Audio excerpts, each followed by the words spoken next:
Were you interrogated? Were there any threats, direct or veiled, made about your future role in Pakistani politics? I think they know me, this country knows me for 50 years. I mean, for 20 years, I was a leading sportsman in this country, and cricket is the biggest sport. And I was captain for 10 years. So I was in the media for a long time. And then I went into philanthropy and built uh, uh, the biggest charitable institution, which are cancer hospitals and then a university. So people know me for a long time. Uh, they know that I'm not going to back down. But what they're doing is, I mean, they have clearly stated to me, the establishment, that whatever happens, you're not going to be allowed to get back into power. So what they're doing now is that they are dismantling the party, but dismantling the biggest political party, the only federal party in Pakistan, is dismantling our democracy. And actually, that's what's going on. All the democratic institutions, the judiciary, it is, I mean, the judiciary today is totally impotent in stopping this violation of fundamental rights. The Supreme Court, we went to the Supreme Court. According to the Constitution, the elections in Punjab, the biggest province, which is 60% of Pakistan, was supposed to be held on the 14th of May. The government refused. So, I mean, even the Supreme Court orders are not listened to. The judges give people bail there. The police picks them up on some other cases. So this total violation of fundamental rights, which is going on, I think it's all an attempt to weaken me and my party to the point that we will not be able to contest the elections, because all the opinion polls show that we will win a massive majority in elections. Out of the 37 by-elections, my party has swept 30 of them, despite the establishment helping the government parties. So therefore, they know that in a free and fair election, we will just sweep.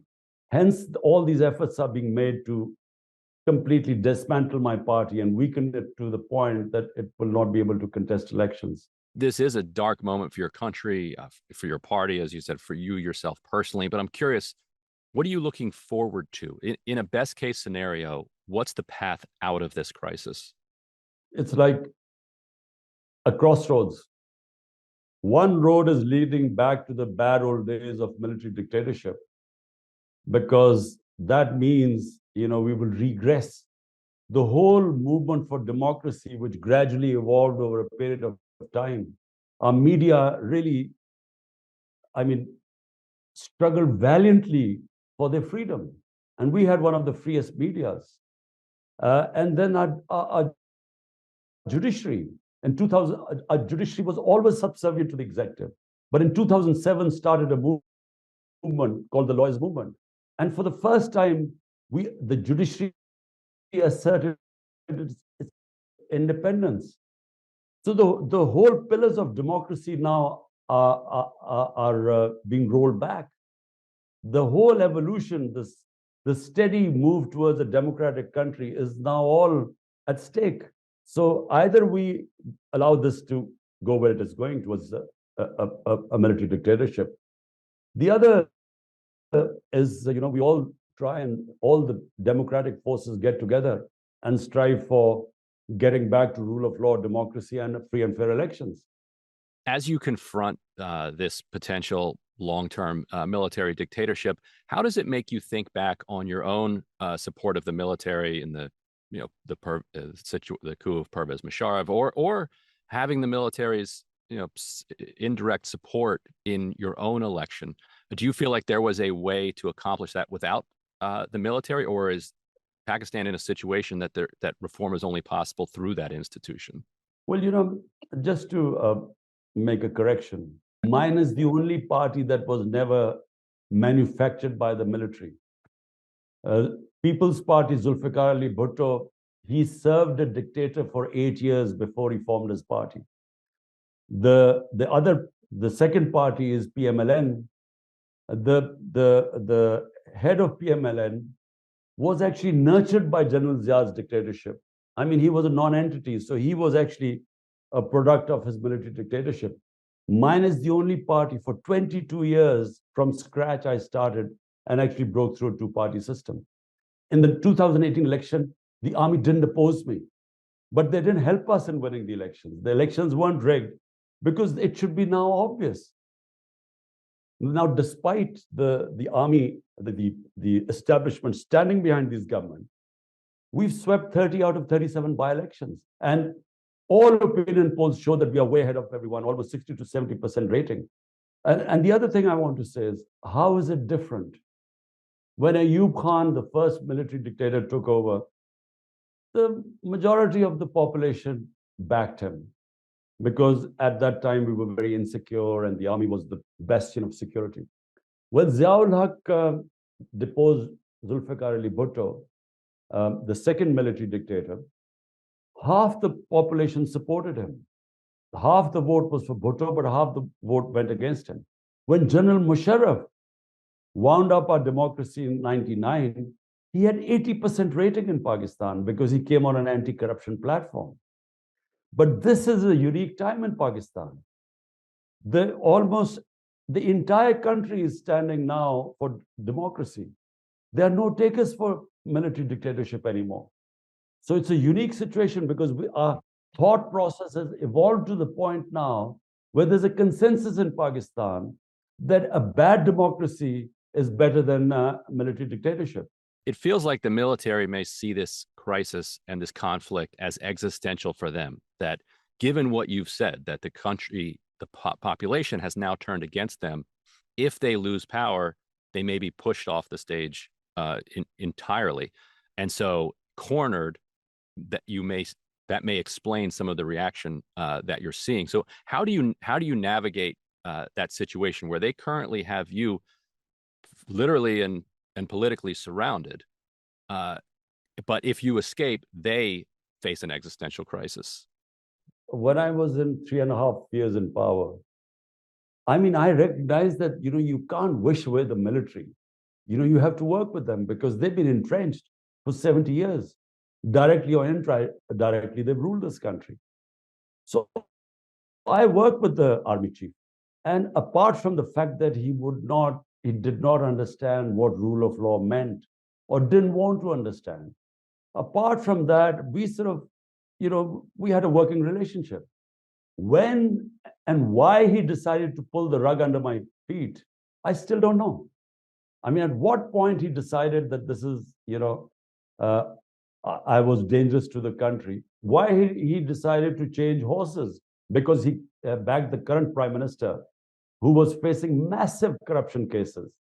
And so why he decided to do that, I think my hunch is that he wanted an extension and the current prime minister had promised him that. I guess that's the reason. But really, he's the best. He would know why. I don't know why. So my point is, the way Pakistan has been run, a hybrid system, it just cannot be run like this anymore.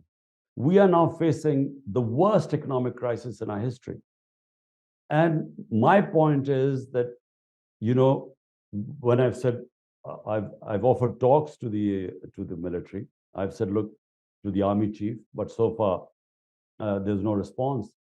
My point is that the hybrid system cannot work any longer. Because if a prime minister has the public mandate and the responsibility to deliver, he must have the authority. He can't have a situation where he has the responsibility, but the authority, most of the authority lies with the military establishment. So a new equilibrium has to be made. You have to have some sort of an arrangement where, certain issues just have to be delivered in Pakistan. Pakistan cannot do without rule of law now, because we cannot get out of this economic mess unless we attract investment.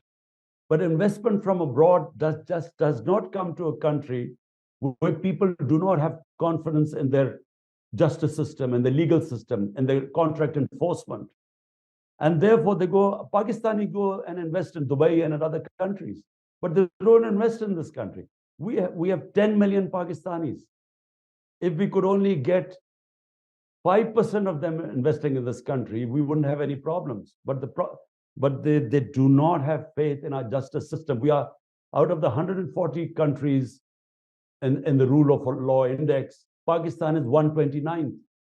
So with that sort of a lack of rule of law, I'm afraid the country's survival is at stake. So hence, a new equilibrium has to be made with the military establishment.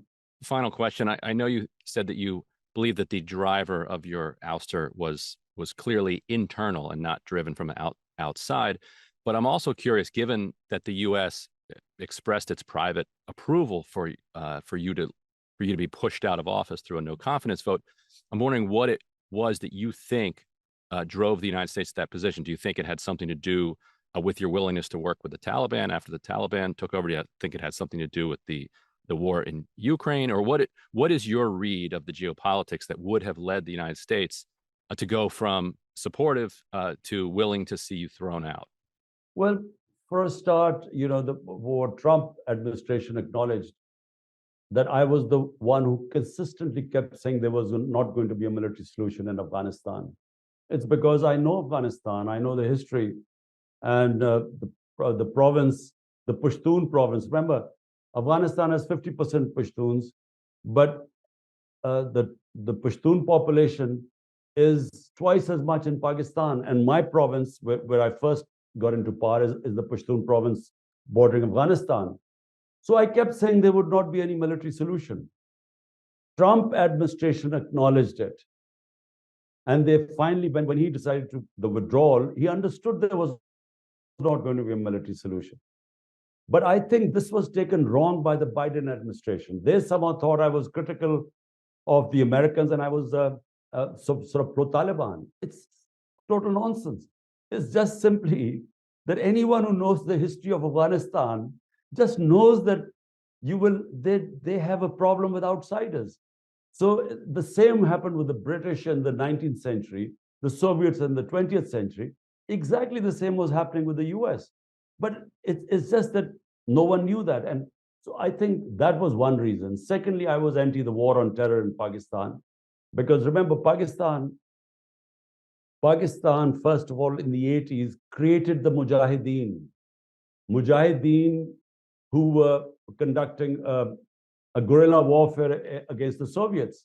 So it was from Pakistani soil. And we told them that doing jihad means fighting foreign occupation, is your heroes. It is we encouraged it. Now come 10 years later, once the Soviets had left, the US lands in Afghanistan. You're told that this was heroism to fight foreign occupation. How are you going to tell them that now that the Americans are there, it's terrorism? So that's what happened.